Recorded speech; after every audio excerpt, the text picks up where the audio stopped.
अगर आपने अभी तक हमारा चैनल सब्सक्राइब नहीं किया तो अभी सब्सक्राइब करें और बेल आइकॉन को क्लिक करके हमारी लेटेस्ट वीडियोस के बारे में अपडेट जानें। सब्सक्राइब कीजिए और हम आपको लिए चलेंगे। हेलो गाइस, आप लोग कैसे हैं? एक बार फिर आपसे मिलकर खुशी हुई गाइस, और एक नए वीडियो के साथ मैं आपके साथ रिएक्शन वीडियो कर रहा हूँ। ये भी वीडियो है कैरोलिना गोस्वामी जी का, और ये वीडियो है GST पर, गुड्स एंड सर्विसेज टैक्स, जो मोदी जी ने लगाया है हमारी इकोनॉमी को बेटर बनाने। सो देखते हैं।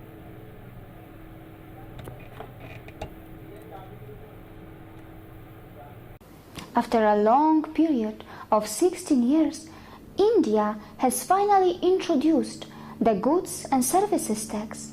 It is believed that this tax is going to simplify the country's tax structure, and it will also help in making India more business friendly. Earlier, India had a very complicated tax structure that included dozens of different types of taxes that were separately charged by the state governments and by the central government. In India, GST will have different slabs: 0%, 5%, 12%, 18%, 28%, and 28% plus cess. GST is nothing new for many countries around the world. Actually, the first country to adopt the GST was France, and that happened in 1954. Every country has different figures, and just like India, some has multiple slabs. For example, in New Zealand, GST is 15%. In Brazil, there are actually two slabs of 7% and 12%. In Germany, it is 19%. In Malaysia, it is 6%, and in Singapore, it is 7%. The threshold exemption limit is also different in different countries. In India, there are two limits. For northeastern states of India, the limit is around $15,500, and for the other states, the limit is around $31,000. In Malaysia, the threshold exemption limit is much higher, as it is close to $116,000, and in Singapore, it is even more, as the limit reaches around $742,500. Around the world, different countries reacted differently after introducing the goods and services tax. For example, it took Malaysia 26 years of debate before they introduced GST in 2015, and it did not have the best initial impact. The people started anti-GST protest as inflation had gone up. However, things did settle later, and today, most of the Malaysians are pretty okay with GST. In Singapore, GST was introduced in 1994. Many social activists opposed it strongly as inflation was rising, but eventually inflation settled, and today GST is the second largest source of government revenue. The United States of America is the only major economy that does not have GST. In US, states have high autonomy in taxation. The implementation of goods and services tax is such a big event for India that today all newspapers and news channels of India were full of stories about GST, as many citizens were very curious about the new prices of consumer goods. According to many experts, GST can potentially make the exports from India more competitive in the international markets. A simplified common procedure for return filing, duty payment and tax refunds sounds a lot better as well. As a country, India will now appear as a common unified national market, as it is going to encourage more freedom in movement of goods and services across the country. Well, you may also expect lesser traffic jams, something that I am personally happy about, as many checkposts at the state borders, which were clogging the national highways of India and also were delaying the shipment of goods, will be removed. This is also supposed to increase competition among vendors, which may give some benefit to consumers. However, many small entrepreneurs in the country who are not computer literate are a bit nervous. For many of them, 37 online filings a year is something that they will now have to get accustomed to. On the other hand, there are many who are welcoming this move as well. Logistic industry is pretty relieved, as it wasn't easy for them to move the goods from one state to another due to the complexity of the state taxes, and with the implementation of GST, they can now breathe easy. According to HSBC, GST could add 0.4 percentage points to India's GDP, and according to the government of India, it should be even more. There is a little bit of uncertainty in the air, as it usually happens whenever something as big as this is introduced. The experts have their predictions, but it's going to be very interesting to see how a common man is affected. It will also be very interesting to see how in the long term consumers and entrepreneurs are affected too. But regardless, I do feel a lot of intense enthusiasm and excitement in the air of India. See you again.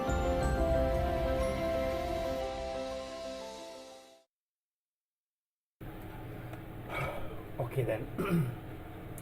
GST मैं कोई economics नहीं हूँ, ना कोई analyst हूँ, या फिर मैं कॉमन इंडियन मैन हूँ, इंडियन पर्सन हूँ, या और मैं कॉमन पॉइंट ऑफ व्यू से देख रहा हूँ जीएसटी मेरे हिसाब से बहुत ही अच्छा इनिशिएटिव है। इंडिया को ये पहले ही ले लेना चाहिए था, काफ़ी साल पहले जब भारत आज़ाद हुआ था उसी समय ले लेना चाहिए था, 1947 में।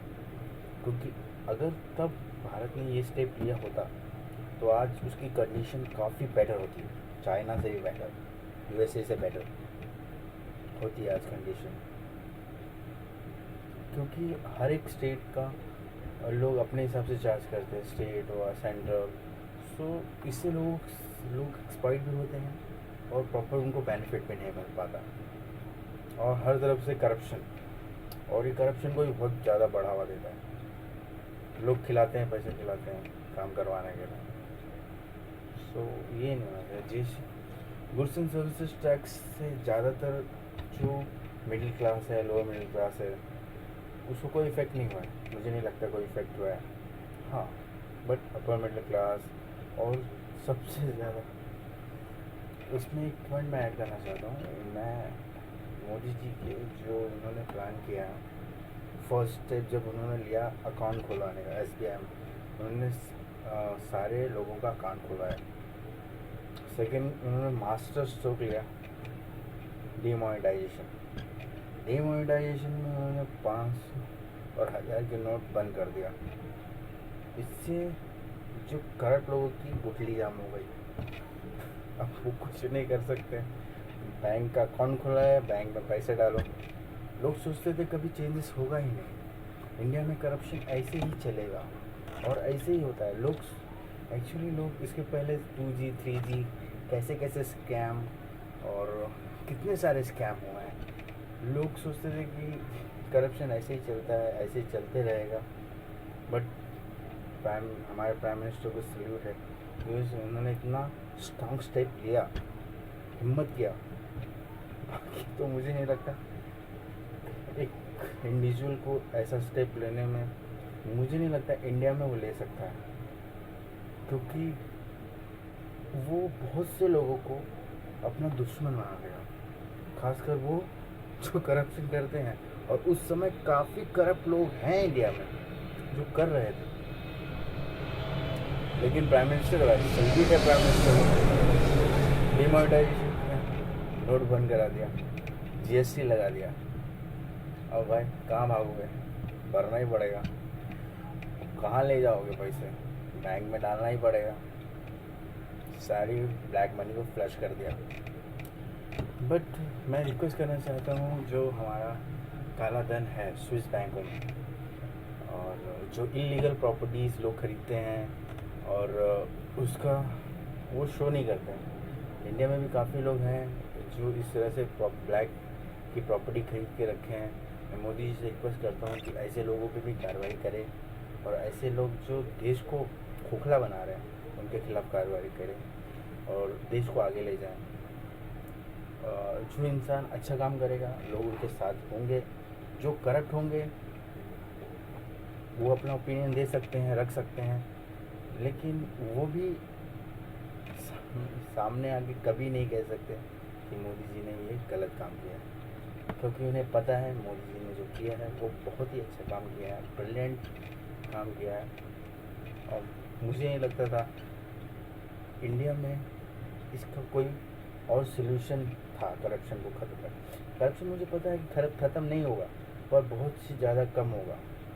और जैसे उन्होंने डिजिटल इंडिया चालू किया है और न्यू इंडिया का जो सिनारियो चालू किया, उससे काफ़ी लोग इससे इम्पेक्टेड होंगे और उनके लिए बेनिफिटेड भी होगा। सो ये मेरा ऑब्जर्वेशन है।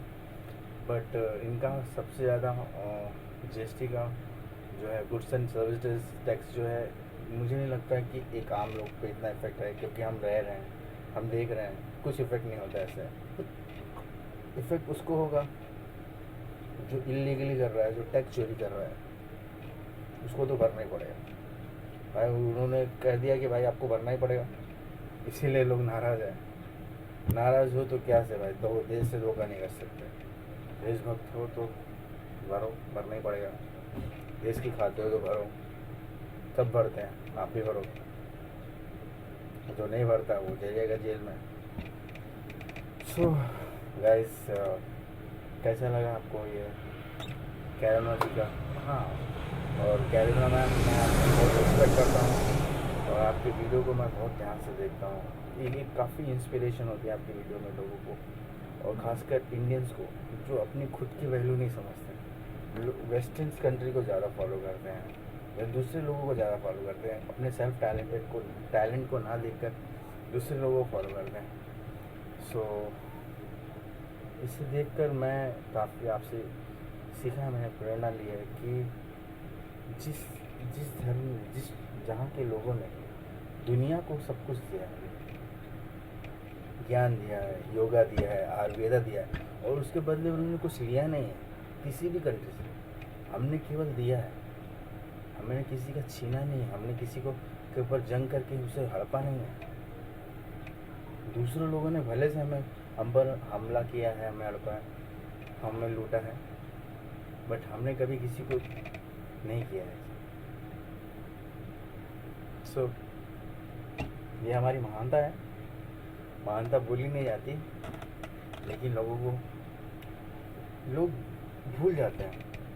भूलना नहीं चाहिए। हम लोगों को माफ़ कर देते हैं, लेकिन हमें ये भूलना नहीं चाहिए कि हमारे साथ इन्होंने ऐसा किया है।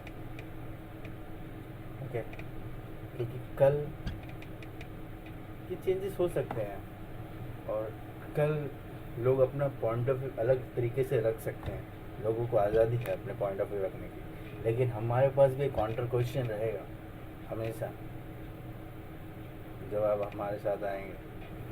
इसीलिए हमारे ICJ में हमारे जो जज बने हैं, उनके नए जज बने हैं, उनको मैं कांग्रेस कहना चाहता हूँ, और भारत हमारा देश आगे बढ़ता रहे, बस मैं यही ऊपर वाले से दुआ करता हूँ। भले से मैं कॉमन मिडिल मैन हूँ, अर्निंग